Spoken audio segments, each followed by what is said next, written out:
ଜୀବନରେ ଗୋଟିଏ ମଣିଷ ଏମିତି ମିଳେ ଯିଏ ସମସ୍ତଙ୍କଠୁ ବହୁତ ବେଶୀ ନିଜର ଲାଗେ, ଯାହା ସହ ସୁଖ ଦୁଃଖ ବାଣ୍ଟି ହୁଏ।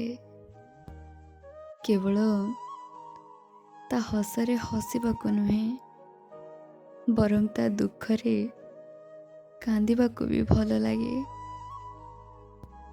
ତା ନୀରବତାକୁ ନୀରବରେ ହିଁ ବୁଝିବାକୁ ଭଲ ଲାଗେ। ଯେବେ ଯେବେ ଏ ଜୀବନ ମୋତେ ପରିହାସ କରିଛି, ସେବେ ସେବେ ତା ପାଖରେ ମୁଁ ମୋର ଗୋଟେ ନୂଆ ପରିଚୟଟେ ପାଇଛି। ତା ଆଖିର